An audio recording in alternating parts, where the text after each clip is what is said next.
As a boy, looking out from my father's castle, I thought the sun could never set on the north, so vast did it seem.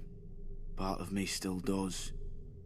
The north is by far the largest of the 7 kingdoms, and can fit the other 6 inside it. Not that the others care. Cold and damp. That's how the southerners see the north. But without the cold, a man can't appreciate the fire in his hearth. Without the rain, a man can't appreciate the roof over his head. Let the south have its sun, flowers and affectations. We northerners have home. Mine was once Winterfell, the ancient seat of my father's family, House Stark, who have ruled the north since the first men and were once the kings of winter. Growing up, Lady Catelyn made sure I knew I wasn't a Stark, no matter how much blood I shared with her true-born children. But where their name rules over the north, mine is the north. Snow. Our land stretches from the wall down to the neck, a narrow land that divides us from the rest of Westeros.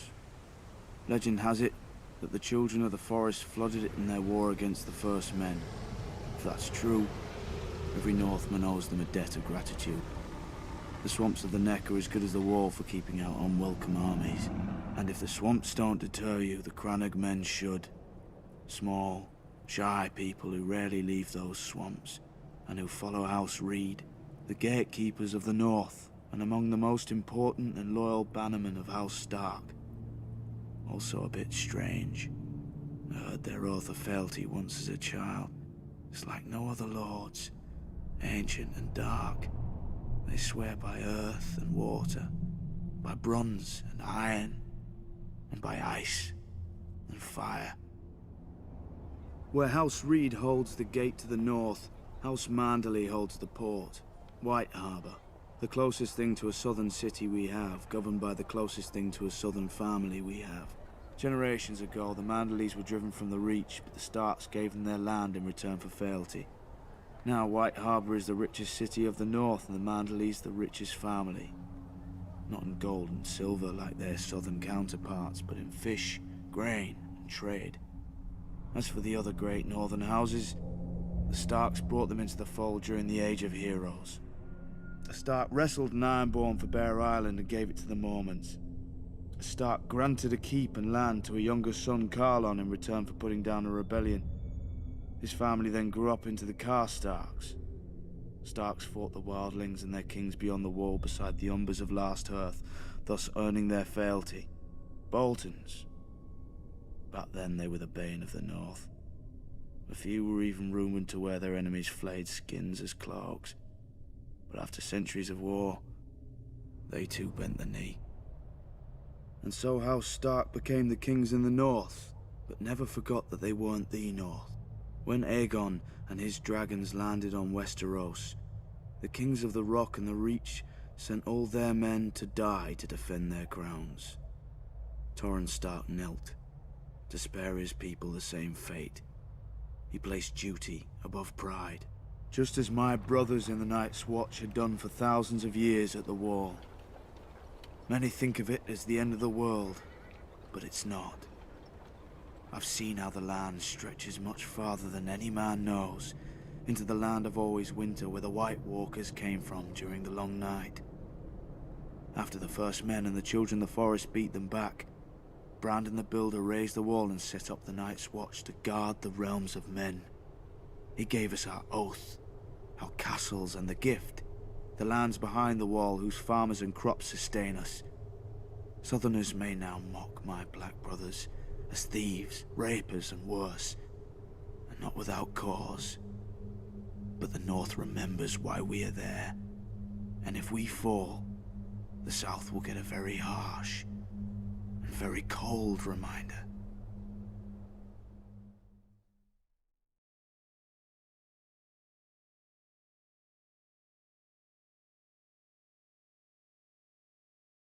The Westerlands are all bounded by 3 natural defenses: mountain, sea, and forest. Necessary barriers when the land is as rich as ours.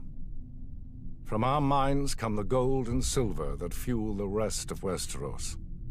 From Lannisport, our largest city, come the most skillful gold and silversmiths in the land. Yet geography alone is not strength. The Westerlands would have been sacked and pillaged for thousands of years if it hadn't been for the men who ruled it. My family, House Lannister. According to legend, we trace our descent to Lan the Clever, a trickster of the Dawn Age, who swindled the Castelys out of Casterly Rock, their ancient castle. A childish story, but not without merit.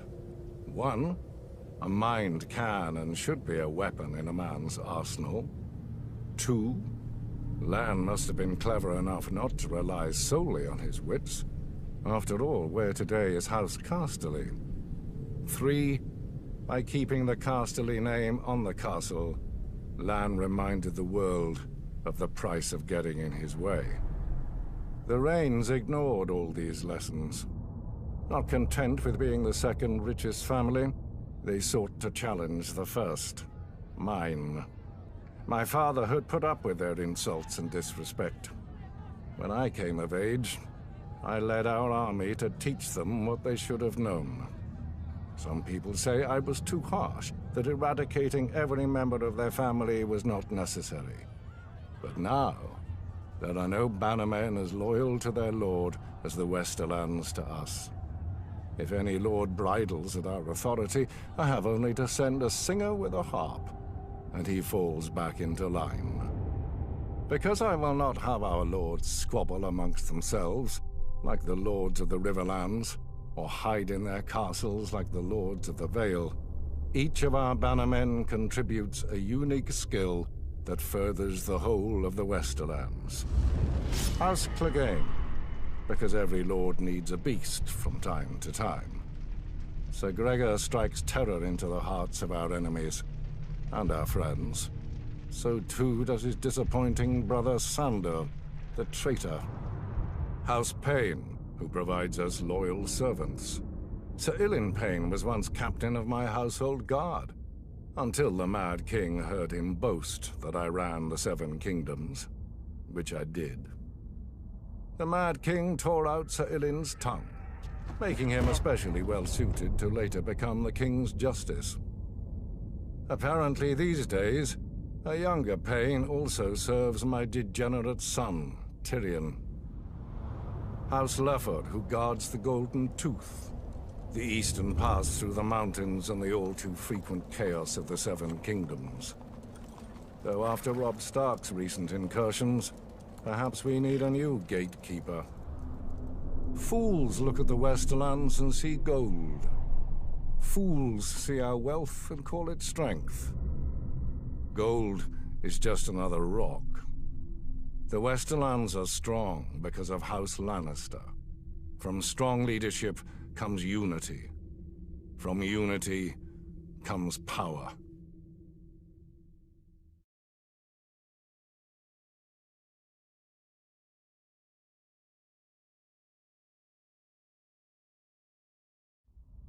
Men have fought over the Riverlands since the Dawn Age, though that's to be expected of things that rest below the neck.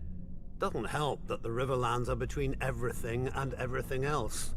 The Westerlands' gold, the Reach's grain, the Vale's rock, and the North's snow? House Mud once ruled as the kings of the rivers and hills, but after 1,000 years their line was exhausted and fell to the Storm Kings, who fell to the Ironborn. I suppose after years of drowning at sea. Our rivers look pretty attractive to that race of pirates and rapers. Never mind that their monstrous castle, Harrenhal, was too large to staff and garrison. It turned out the Ironborn wouldn't be there long enough to bother. Aegon Targaryen landed to our south, and, as had many before him, liked the look of the Riverlands. My ancestor Edmund Tully led the desertion of Riverlords to his cause, and was rewarded by getting to watch King Harren burn in his own tower. Unfortunately, that's not all Edmund got. House Tully was named the Lord Paramount of the Trident, which means we had to keep in line all those lords who hadn't governed themselves for thousands of years. We were now responsible for aiding the Lannisters at Seaguard against the pouting Ironborn whenever they got cheeky. For settling Harrenhal on families stupid enough to think its curse would skip them after devouring all previous families. For keeping the Blackwoods and Brackens from wiping each other out, and giving us 2 more castles to deal with. For keeping the Freys in their place and out of others' pockets. For marrying off our sons and daughters wisely enough so we didn't follow house mud into, well, the mud. Yet under the Targaryens, the Riverlands knew a peace we hadn't had for centuries, if ever. But like all good things, sooner or later it all goes to shit. And our shit had a name. Aerys Targaryen. Westeros has had its share of mad kings, but usually they had the sense not to bully more than one powerful house at a time. Aerys soon blundered into a triple alliance. The North, Stormlands, and Vale rose against him. But of course, where do you think most of the blood was spilled? My brother Hoster guaranteed the answer to that with the marriage of my niece to Eddard Stark, the Warden of the North. At least Hoster didn't send her to Robert. So, the Riverlands joined the war against the Mad King, and it was on one of our rivers that Prince Rhaegar died, sealing the fate of his dynasty. Robert was a great soldier and a horrible king. Drinking and whoring are their own brand of madness when you sit on a throne that everybody wants. He died, and another war started. Again the armies marched. Again the Riverlands burned. If Westeros isn't careful, pretty soon our people will grow some sense and abandon this place for a safer realm, like the Dothraki Sea. I joke, of course. The Riverlands are our home, and God's help us, we love it. Still, as they say, the king eats and the hand takes the shit. The same is true of the Riverlands. The 7 kingdoms piss, and the Riverlands change clothes.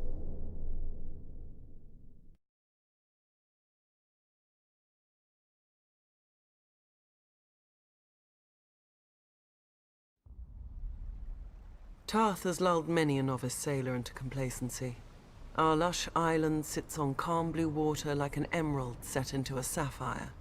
You would never guess that such a vision is only the sheath hiding the blade of Shipbreaker Bay, with its treacherous tides, unpredictable gales, and sharp rocks lurking just below the water's surface. The storms that blow through the bay water the Kingswood and Rainwood, 2 of the great forests of Westeros, and they give the Stormlands their name. Even without our weather, we have more than earned our name in strife. The first Storm King, Durran, started his reign by declaring war on the gods themselves. He loved the daughter of the sea god and the wind goddess, but they forbade the union. At their wedding, the gods unleashed their might, pulling down his hold and killing all of Durran's family and guests, though his wife shielded him. Durran vowed to rebuild, and when he did, the gods again destroyed his home. His counselors begged him to retreat inland, but he would not abandon his war. Finally, with the council of the Children of the Forest, or perhaps a young Bran the Builder, Durran raised a 7th castle that, try as they might, and still do, the wind and sea gods could not tear asunder. Durran took the name God's Grief and called his new home Storm's End. Having beaten the waters to the east, the Storm Kings turned their gaze to more practical enemies, the Reach, Riverlands, and Dorne. For thousands of years, the Storm Kings fought the Gardener Kings of the Reach and various families of Dorne for control of the Dornish marches just below the Red Mountains. The fighting didn't stop until Dorne married into the 7 Kingdoms, a mere 100 years ago. But still the houses of the Stormlands, such as the Dondarrions, guard the Boneway, the mountain pass into the marches, against any Dornish incursion. The Storm Kings had greater luck to their north, at first. They took the trident from the River Kings and built an empire that stretched as far as the neck. But then the Ironborn swarmed out of their islands and pushed the Storm Kings out of the Riverlands. No doubt the Ironborn intended to expand their empire into the Stormlands. Before they had a chance, Aegon Targaryen landed with his dragons. While Aegon burned the kings of the Iron Islands, the Rock and the Reach, his fiercest commander and rumoured bastard brother, Orys Baratheon, set out to subdue the Stormlands. No matter how fierce a warrior he was, no one could have envied his task. Storm's End had seen thousands of years of war and never fallen. But Argilac, the Storm King, chose not to barricade himself behind its walls and gave Orys the battle he must have hoped for. Orys slew Argilac and took Argilac's castle, kingdom, daughter, sigil, and house words. House Baratheon became the Lord of the Stormlands. Targaryen rule quieted the Stormlands for the most part, until Robert rebelled against the Mad King. His first challenge came not from the crown, but from his own bannermen, who tried to join forces against him. Robert struck first, defeating 3 armies in a single day at Summerhall. The victory cemented Robert's control of the Stormlands, and he was able to march on the Reach and Riverlands with no enemy to his rear. Yet not all of Robert's bannermen sided with him. Sir Barristan the Bold came from the Stormlands, but as the pre-eminent member of Aerys Kingsguard and greatest knight in the realm, Sir Barristan remained loyal. After Robert's decisive victory on the Trident, Robert sent his own maester to care for his countryman Sir Barristan, who had suffered grievous wounds whilst fighting so hard to kill him. Later, when the Kingslayer betrayed Aerys, Robert pardoned Sir Barristan and even took him onto his own Kingsguard. When Robert lifted Mace Tyrell's ill-managed siege of Storm's End and returned to his ancestral home, he realized the dream of all the Stormlords before him, to rule the 7 kingdoms. Then Robert died, and his brother Stannis killed their other brother, the noble King Renly, with black magic. Now the Stormlands again live up to their name, with so many houses burnt on the Blackwater and others currying favour with the Lannisters to seize the survivors' lands. Renly could have saved us, if only I could have saved him. But I will teach Stannis a lesson he should have learnt growing up in the Stormlands. As lightning gives way to thunder, so too must murder lead to vengeance.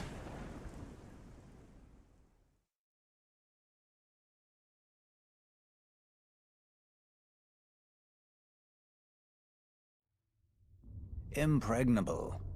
That's how the Vale sees itself. Shielded from Westeros by its mountains. They call the entrance to their land the Bloody Gate because, during the Age of Heroes, a dozen armies supposedly smashed themselves against it. Even if they'd gotten through, the roads of the Vale are narrow, steep, and treacherous. Half their men would have slipped to their deaths, or frozen in the mountain snow. Or so the common wisdom goes. Except the Vale has been conquered. Those vaunted mountains didn't stop the Andals who came by the Eastern Sea. The people of the Vale say that Sir Artus Arryn, the Andal general, flew on the back of a giant falcon and slew the Griffin King on top of the tallest mountain. During Aegon's conquest, one of his sisters did the same, flying her dragon over the Bloody Gate and up to the Eyrie, the Arryn stronghold.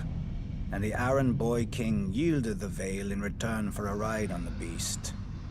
Do you sense the theme here? The rationalizing of defeats with mythical beasts and the whims of children, instead of acknowledging the root cause, the arrogance of isolation. The men of the Vale are so proud of their mountains, they can't abide any flaw in them. As with the mountains, so too with their blood. The first Andals landed in the Vale, as its most powerful lords, the Arryns, the Waynwoods, the Corbrays, like to brag. Through their veins runs the blood of the oldest Andal nobility in Westeros. But through their brains runs an even older folly. That blood matters. If it did, those pure-born lords should have been able to exterminate the hill tribes centuries ago.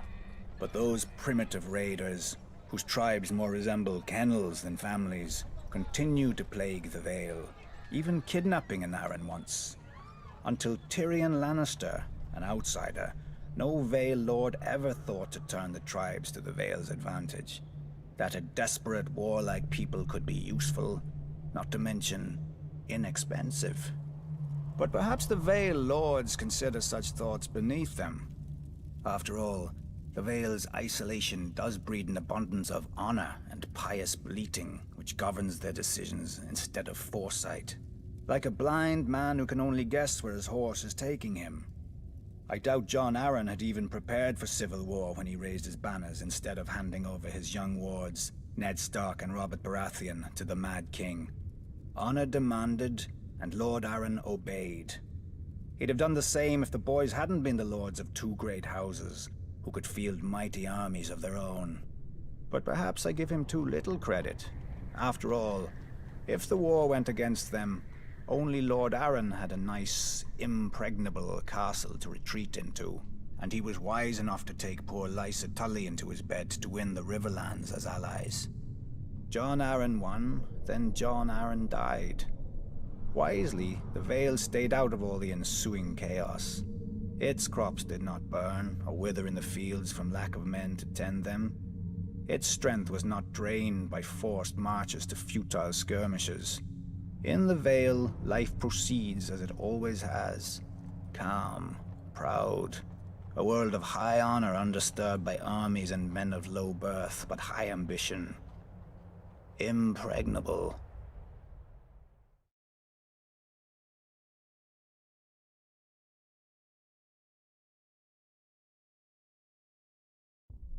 The Reach is aptly named. We're the ones who give your hands something to do at the table. As the most fertile region of the Seven Kingdoms, we grow the lion's share of the grains and fruit that feed this country. Especially now, since the rebels have burned down the other fields. Thankfully, House Tyrell is here to do its duty to the crown and keep the capital from starvation. Yet, as with all gardens, weeds grow in the Reach too, though few name them as such. Singers fill our heads with chivalry and courtly love, fluff to make boys fight and girls swoon. Oh, the songs are good enough for a pleasure barge down the Manda. They give pleasure to the common people and harmony to the realm. But if the rise of House Tyrell proves anything, it's that virtue and honor have their place. And if you're not careful, that place is the grave. Unlike the Lannisters, Starks, and Arryns, we were never kings in our own right. House Gardener ruled the Reach since the Dawn Age, and we were their stewards. While they warred to enrich their already rich domain, we managed their castle of Highgarden. But then Aegon Targaryen landed with his dragons. Nobody knows why the Gardener King took the field against him. Anyone could see that a man who grows flowers should beware a man who grows fire-breathing monsters. But maybe it wasn't wholly his idea. Maybe someone whispered in his ear about all the face he'd lose with the other 6 kings if he stayed home. The rest is history. The last Gardener King lost his face, along with his body, and his steward Harlan Tyrell promptly yielded Highgarden to Aegon. My grandmother swears that Harlan was like most of our men, and grew up banging steel together too loudly for a thought to penetrate. But luckily, his wife had better sense. Whatever the case, in return for Harlan's show of sense, Aegon proclaimed House Tyrell the Lords of the Reach and Wardens of the South, passing over all the other houses with better claims.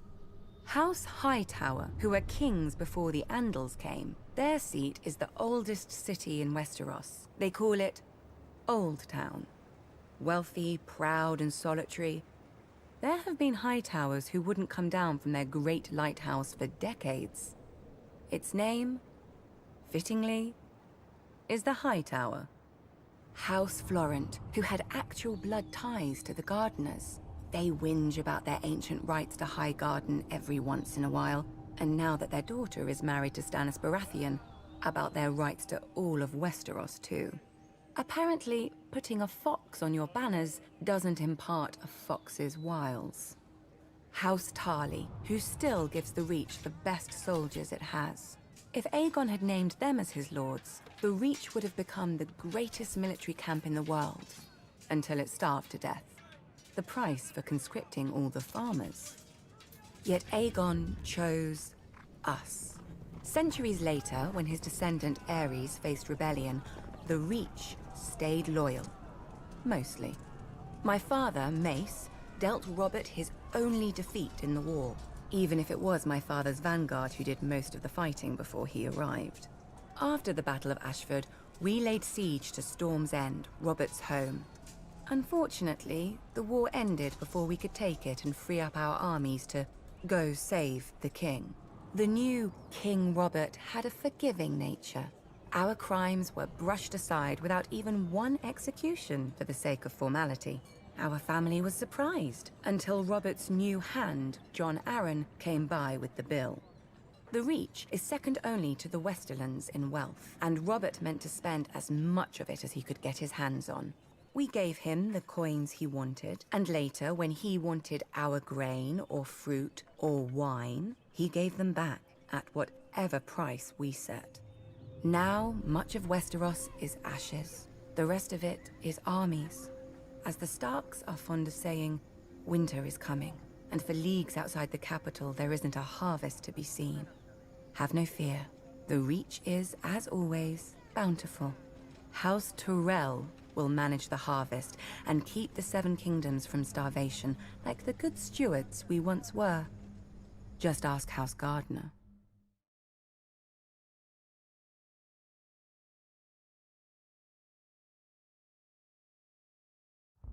When the Doom claimed Valyria, the great freehold fractured into warring cities and upstart nations, ripe for the taking. Out of these swarmed the Dothraki, the horse lords of the plains who feared only defeat and dragons. And now the dragons were all gone. Under the great Khal Temu, they sacked and burnt every town and city in their path. No army could stand against them, because the Dothraki do not stand. The horse lords do not draw up battle lines or hide behind shield walls or lair themselves in armor. The Dothraki charge. Their blades are more scythe than sword, the better to cull the infantry ranks without breaking stride.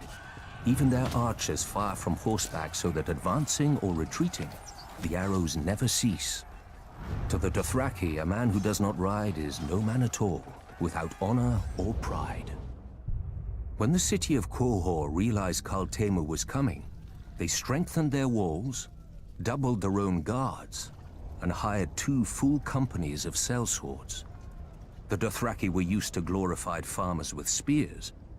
Qohor would show them a proper army, with mounted and armored cavalry to match the Horde's own. As an afterthought, the city leaders sent an envoy to Astapor to buy Unsullied. The slavers had always claimed that the Unsullied were the great Giscari legions come again. Few cared. The dragon-burned ruins of old Ghis were a stark reminder that the age of the foot soldier was over. The envoy had his orders, however, and quickly bought 3,000 Unsullied for the long march back. For Unsullied do not ride. But while they marched, Khal Temu arrived at Qohor. I can imagine how pleased the Khal was to finally face a challenge. By the end of the battle, crows and wolves feasted on what remained of Qohor's heavy horse. All the sellswords had fled. Qohor knew that the Dothraki would very soon break through the gates to rape, slave, and burn at their pleasure. Yet the next day, Khal Temu woke to find, before the gates, 3,000 eunuchs in formation, armed with only spears, shields, and spiked helms. The Unsullied had slipped past the Khal's army in the night while the Dothraki feasted.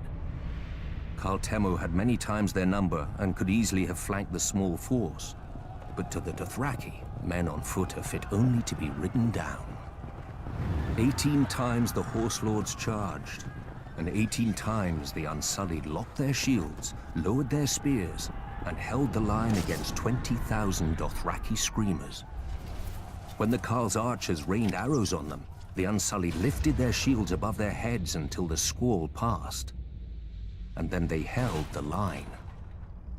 In the end, only 600 Unsullied remained, but more than 12,000 Dothraki lay dead, including Khal Temu and all his sons. The new Khal led the survivors past the city gates, where one by one, Each man cut off his braid and threw it down before the feet of the Unsullied, defeated and shamed forever. Since that day, the Unsullied fill the ranks of cities and households wealthy enough, or desperate enough. Sellswords fight for gold, knights for glory, and Dothraki for blood. To a man, the Unsullied fight only to obey. With the right master over them, imagine how the forces of chaos would break against their shields. The conquerors, the madmen, the usurpers.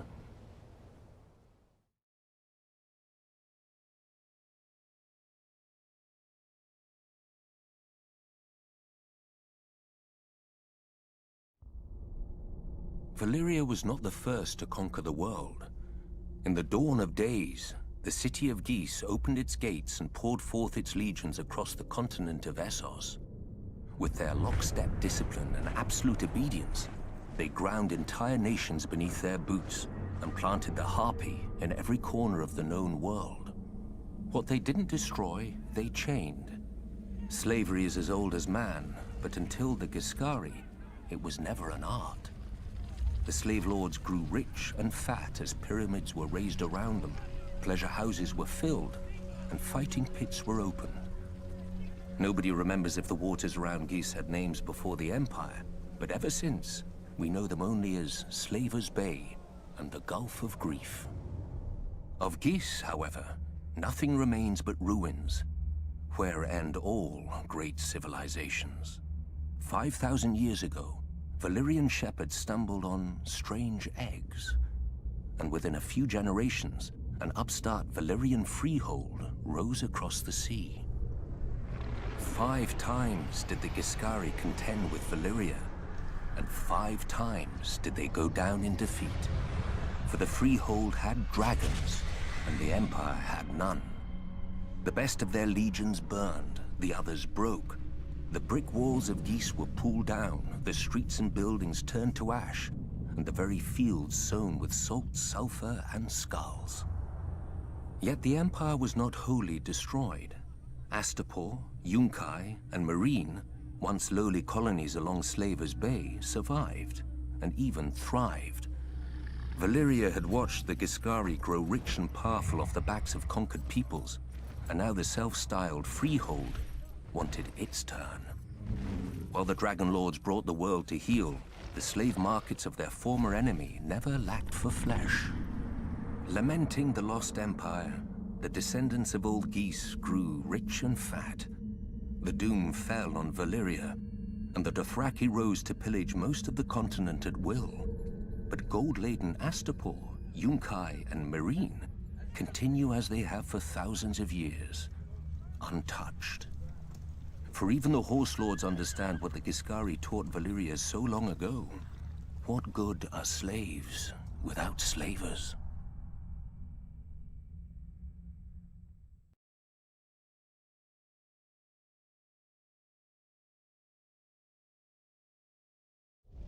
I was born youngest of 8 in Meera, across the narrow sea. So my father gave me over to the Red Temple. In their wisdom, they decided to make me a priest instead of a warrior or a temple prostitute like other children. It was not the path I would have chosen. Sure, I prayed the prayers and I spoke the spells, but I also led raids on the kitchens. And from time to time, they found girls in my bed. Such wicked girls. I never knew how they got there. Then again, I did have a gift for tongues. And when I gazed into the flames, well, from time to time I saw things. Even so, I was more bother than I was worth. When the High Priest foresaw Robert's ascension, he sent me to turn the Storm Lord to the Lord of Light. When Robert seized his crown, we'd take all of Westeros from the Seven in a single stroke. Perhaps they thought Robert would listen to a kindred spirit, or perhaps celibacy had addled the High Priest's brain. I didn't know, and didn't care. I was free. I did my duty as I saw it. Drinking and whoring and waving my sword around. The only gods Robert cared about anyway. Years passed, Robert became king, I became a joke. We both became fat. I even won some glory in Greyjoy's rebellion, first through the breach and all that. It's amazing what boldness a full bladder can inspire. But Robert had stopped listening to my sermons a long time ago, even if I'd still bothered to give them. Then came Robert's death, and the war. I'm not speaking of those brats squabbling over the world's pointiest chair. Powers long asleep are waking and moving through the land. I've seen them in my flames. Shit, I've seen them with my own 2 eyes. The Lord of Light is real. And if he's real, then all of it is real. Man once again faces the war for the dawn, which has been waged since time began. On one side is the Lord of Light, the Heart of Fire, the God of Flame and Shadow.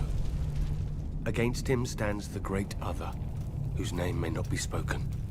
The Lord of Darkness, the Soul of Ice, the God of Night and Terror. According to prophecy, our champion will be reborn, to wake dragons from stone and reforge the great sword Lightbringer that defeated the darkness those thousands of years ago. If the old tales are true, a terrible weapon forged with the lifeblood of a loving wife's heart. Part of me thinks man was well rid of it, but great power requires great sacrifice. That much, at least, the Lord of Light is clear on. I sound like a dried-out old woman, I know. But as our former hand liked to say, winter is coming. When the cold winds rise, all men, no matter their faith or lack of it, huddle beside my night fires. And I pray the prayers, and speak the spells, and beseech the Lord of Light to bring back the dawn. So far, so good. But reprobate as I am, I can't help but wonder what will happen if, one day, our Lord does not answer. Imagine a night that goes on forever, so dark and full of terrors. I think I need another drink.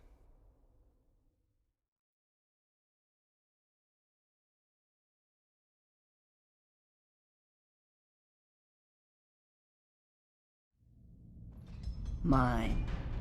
That's what the Red Keep is. The small folk say its color comes from the blood Aegon spilled to win his crown. Fools. Blood doesn't soak into stone, no matter how hard I try. Aegon built his castle of red rock to remind people of the fires he'd roasted his enemies in, so whenever King's Landing looked up, they'd see the price of defiance. He knew the first rule of kings.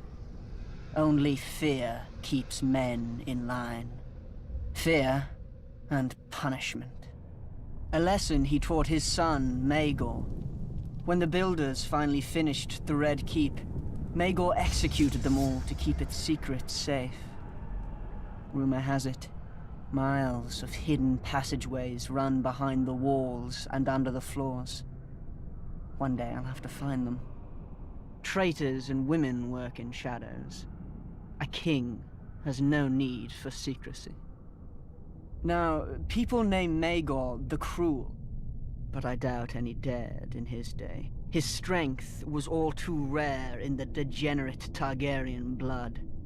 The simpering Baelor the Blessed created the Maiden Vault to imprison his own sisters and save himself from carnal thoughts. Disgusting. Though, I admit a Prince Vault could be amusing when Tommen bores me. My favorite place in the Red Keep? There's so many. The Traitor's Walk, where I mount the heads of my enemies. It's a shame flesh rots so slowly.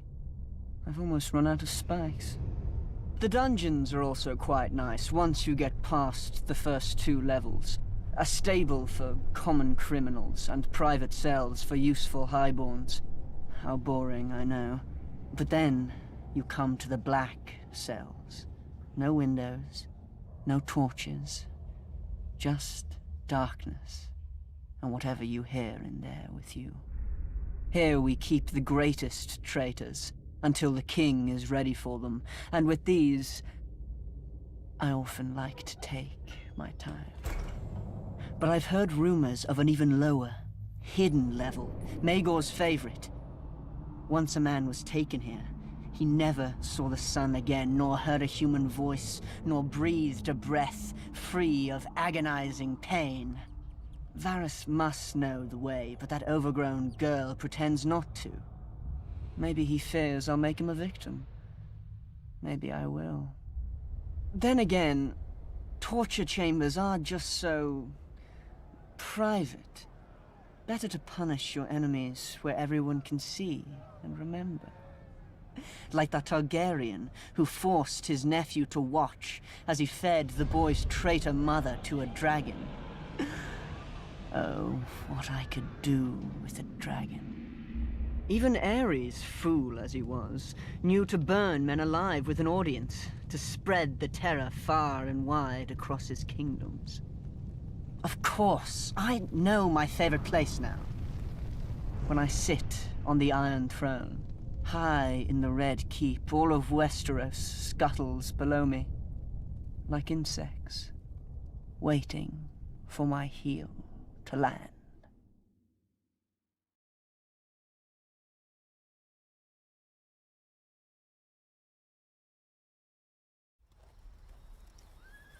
Growing up, my sister Sansa loved stories with princesses and knights, but I always wanted to be scared. When my turn came, I would ask old Nan to tell us of magic and monsters. Long ago, when the world was new, the children of the forest sang the song of the earth, and the earth listened. Magic was strong in those days, and the children could commune with all the beasts of the forest, streams and air. The greatest of them could even leave their bodies to hunt, swim, and fly in the skins of animals. They were the first wargs. Then, the first men came, with fire and sword. They burned the weirwoods and cut down the children. Calling on dark magic, the children raised the sea and shattered the land bridge that the first men had crossed into dawn. When that failed, the children brought down the hammer of waters upon the neck, flooding and transforming it into the bog it is today. After peace came, the two races shared the land and the children's gods for thousands of years. Now comes the good part. Nobody knows how or why, but the magic of the children began to emerge in men. Maybe one child in 1,000 would be born a warg. Fewer still would be born with the sight. Old Nan would not speak of it, and Maester Lewin never believed in it. But with it, the children could know of events far away and even those still to come.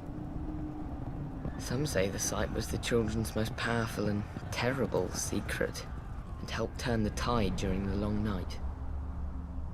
Magic has since fled our world. Among the small folk, any child suspected of being a warg will be left out to die. Beyond the wall, though, a careless hunter might still find his prey has claws and teeth, and a man's mind to guide them, for the wildlings have a different idea of monsters. But even wildlings keep their distance from a warg, because, and here old Nan would lean in close and whisper, how can you tell if the man is wearing the beast, or the beast is wearing the man? Now, old Nan has no more tales, and Maester Lewin will never scoff again. That's fine. I don't like scary stories anymore, because I'm in one.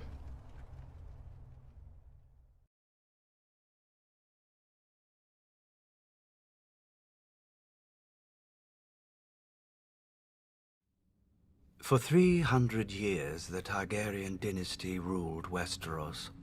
Wars were still fought, homes still burned, and men still died. But compared to the chaos of what came before, the realm was stable.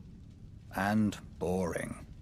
The Targaryens lied, thieved, and killed as much as other lords. They just had dragons to answer all complaints. Until they didn't. When the last dragon died, it was only a matter of time before the Targaryens followed. By only, you mean another century? Which they wasted trying to replace their lost advantage.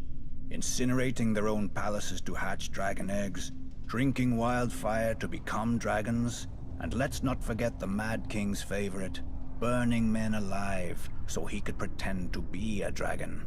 We urged Aerys to pardon Brandon Stark. The boy had threatened Prince Rhaegar, but Rhaegar had stolen the boy's sister. And the boy was the eldest son of our Warden of the North. Who's the greater fool, a Mad King or the man who reasons with him? Aerys saw knives in every shadow. When you told him to treat the Starks with caution, you made him afraid. And what he feared, he killed. I wouldn't have thought you, of all people, would bother with recriminations for Brandon's death, Lord Baelish. Not after your, shall we call it, duel with him? Brandon was as arrogant as he was stupid. Like his father, Lord Stark, who answered Aerys' summon to the capital. They earned their fates. But the younger son, Ned, what was his crime? That Aerys ordered his death as well. Unlike men, families don't die when you lop off their head.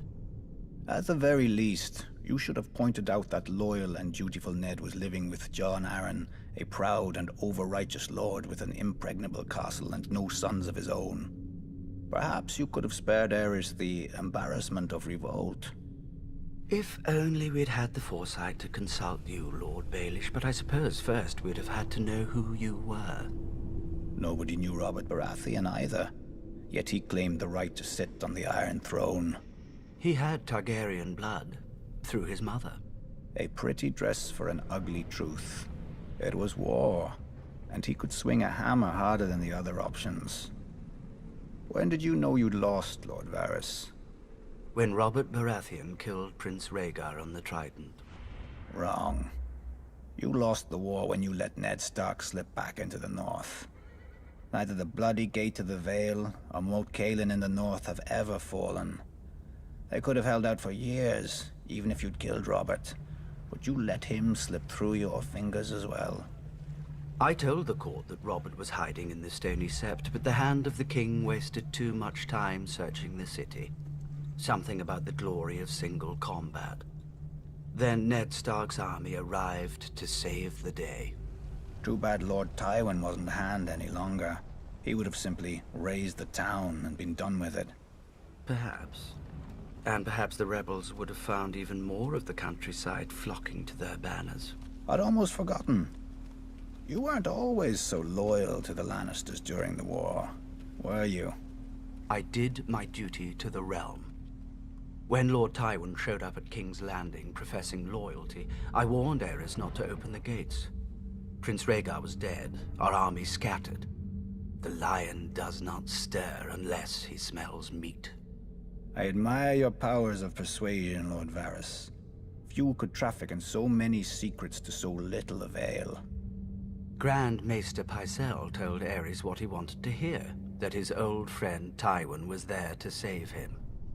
Then Aerys' old friend sacked the city, and his son stabbed Aerys in the back. A regrettable, though necessary action. As were the pardons the new King Robert bestowed on the Royalists. Mace Tyrell, Barristan Selmy, you. King Robert wisely chose order over vengeance. Jon Arryn wisely chose for Robert, but Jon Arryn died. Then Robert, then Ned.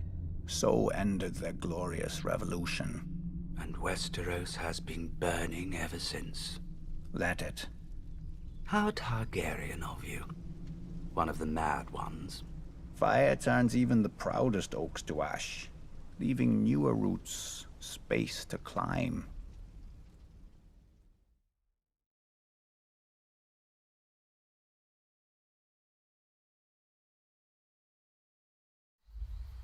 Mudmen, bog devils.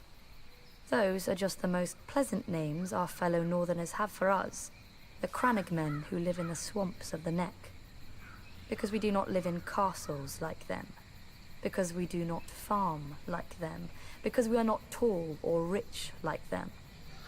But through our veins flows the same blood of the first men, and, at times, maybe something more.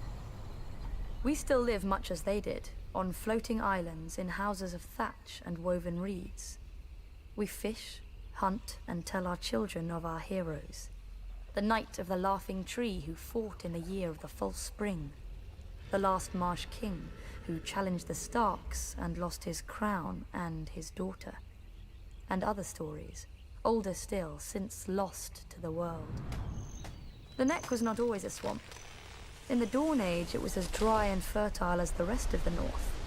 But during the war with the First Men, the Children of the Forest brought down the Hammer of Waters on the Neck, trying to break Westeros in two. When the waters finally receded, they left the bogs and swamps we know today. Many of the First Men decided to fight on, but my ancestors wisely chose to heed the children's power and advance no farther. They beat their swords into frog spears and fish hooks, and settled a land forever devastated by the folly of war. Unlike the rest of Westeros, we keep no garrisons and raise no soldiers for petty spats with our neighbors. Our land protects its own.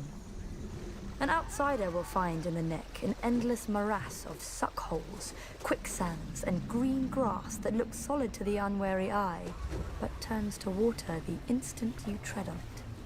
If you're lucky enough to be armored, you'll only drown inside your own steel. If you're not, you get to meet what swims in that water. Serpents and monstrous lizard lions with teeth like daggers and never enough to eat. Don't worry. Only your horse will live long enough to feel their poisons burning through it. If you somehow survive all this, you may find that a well-placed dart can be as deadly as any blade. Not that you'll see us blowing it your way. Since the fall of the last Marsh King, House Reed has ruled the Neck beneath the banner of a black lizard lion on a grey-green field. We are not wealthy, powerful, or known even to our own countrymen. Our home, Greywater Watch, is no castle you've ever seen. And seeing it once does not mean you'll ever find it again. For Greywater Watch moves. Many would-be conquerors have died trying to find us. With war all around and our Stark Lord besieged on all sides, many more will doubtless soon try. They will look at us on a map and see a stranglehold for the north. And they will forget that the sea itself once entered the Neck, and not all of it returned.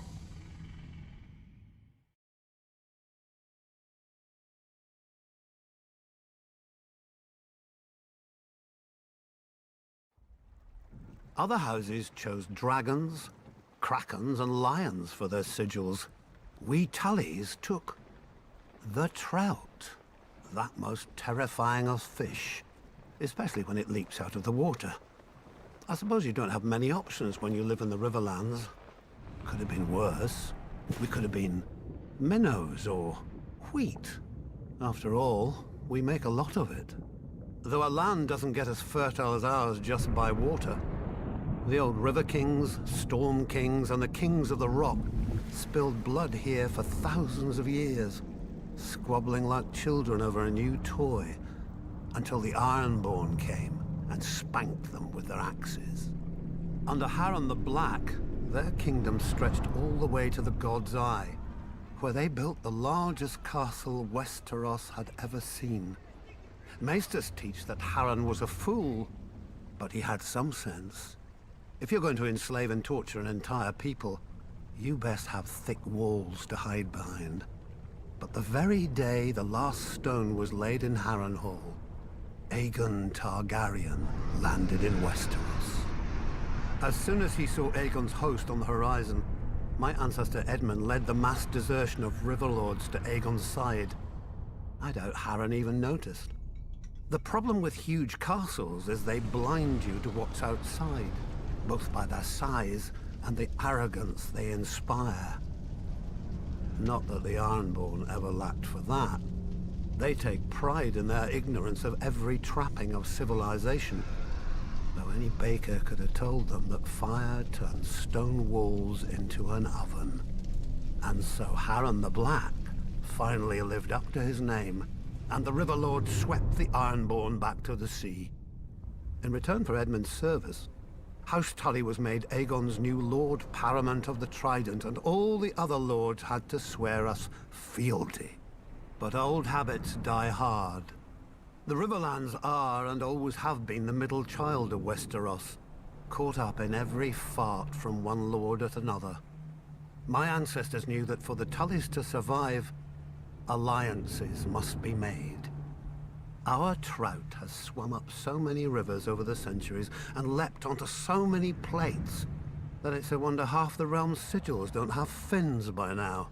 Thus, every Tully child is taught family, duty, honor. The Tully words, and pains in the Tully arse. When I returned from the War of the Ninepenny Kings, people called me Sir Brynden. But my older brother Hoster called me Engaged. A great match with a very rich house, to be sure. But I just fought and killed a great deal of men and had no desire to be told when and whom to marry. I broke ties with him, earning the name Blackfish along with my personal sigil, a much more intimidating black trout. I was too stubborn at the time to realize that while other houses fight with swords, House Tully fights with marriages.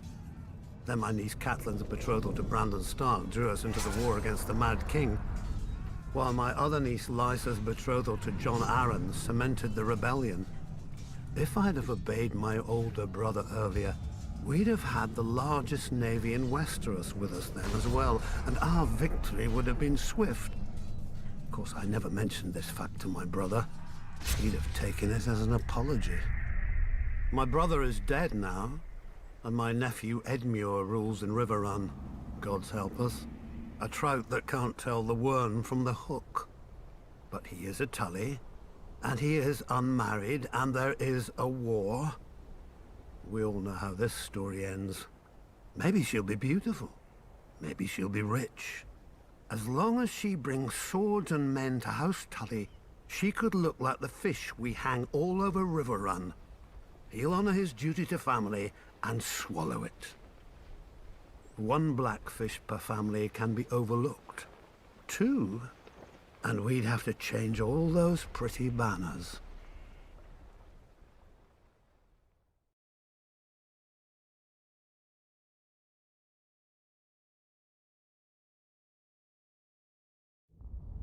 Like the Starks, the blood of House Bolton runs back to the first men. Singers call those times the Age of Heroes.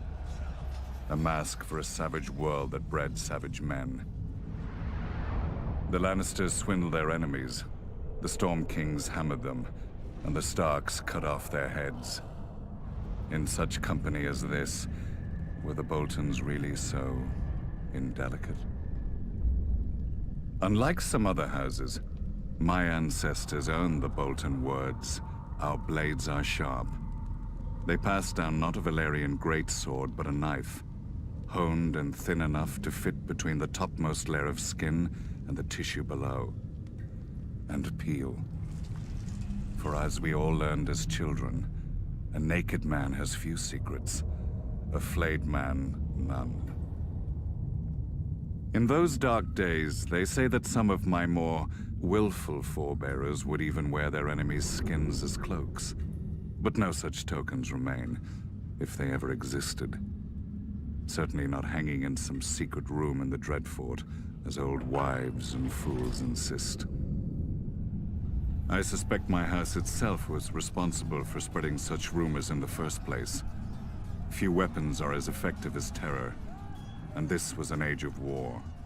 House against house, brother against brother.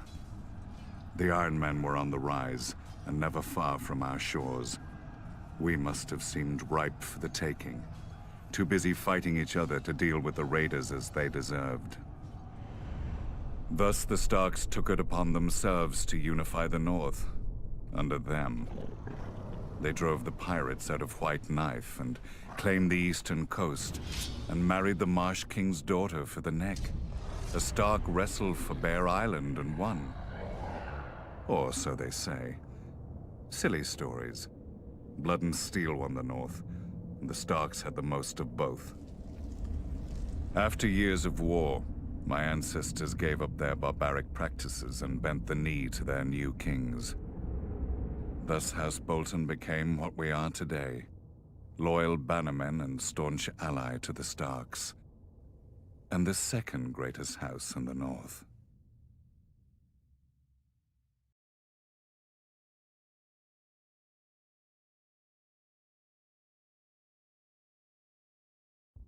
Some houses rise to power through strength, others through wealth. House Frey gained its title through cunning. Centuries ago, its founder looked at a map and noticed how the trident spears the neck, cutting off the north from the south. He realized that a river of gold would flow to the man who owned the right bridge across the water. It took the Freys 3 generations to complete their forefathers' vision. A massive arch of smooth grey rock, wide enough for 2 wagons to pass abreast. When they were done, they built high curtain walls, deep moats, and heavy gates to protect the approaches, and put up squat, ugly, formidable keeps on either bank. The Twins, commanding both road and river with arrow slits, murder holes, and portcullises. The Twins ensure that no one crosses without begging the Freys' leave and paying the Freys' toll. The plan worked. The family grew rich and powerful, exacting gold from lords, merchants, and poor farmers. A good thing too, given the number of Freys the bridge has to support. The current lord, Walder Frey, has seen over 90 name days and sired near as many children, true-born or otherwise. A shameful thing in any other lord, but Walder Frey possesses no shame.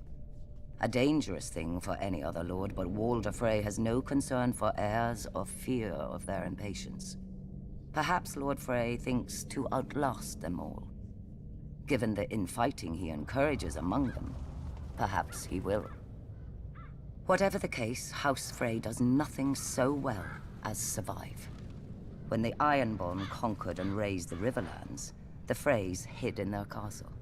When Aegon and House Tully swept the Ironborn back to their islands, the Freys hid in their castle. When my ancestor demanded their allegiance as Aegon's new Lord Paramount of the Trident, the Freys bent the knee from their castle. Perhaps then we should not have been surprised when my father, Lord Hoster Tully, called his banners against the Mad King, and Lord Walder didn't answer. The Baratheons, Starks, Aarons, and Tullys, some of the oldest and greatest houses of Westeros, fought and bled for the cause of justice, while House Frey hid in its castle and waited. No doubt if Rhaegar had won at the Trident, Lord Walder would have given him safe passage into the north, to destroy the rest of my husband's northern army for a fair price. But Rhaegar fell, and lo and behold, the Frey army appeared to render aid to our already victorious forces. Many sniggered that Lord Walder had been waiting for his army to come of age, having fielded it out of his own breeches. My own father named him the late Lord Frey, to the other lords' amusement. A slight that pricks Lord Walder to this day. In many ways, however, Lord Walder was wise. We had no guarantee of victory, and had he fought with us from the outset and we failed, he would have lost the bridge his family was so proud of. More pride than honor. Those should be the words of House Frey. Yet part of me wonders if Lord Walder waited not out of fear but hope. That we would be destroyed, leaving him to assume my family's place as Lord Paramount of the Trident. To buy the respect they've always wanted, but refused to earn. No. Not even Lord Walder could be so disloyal.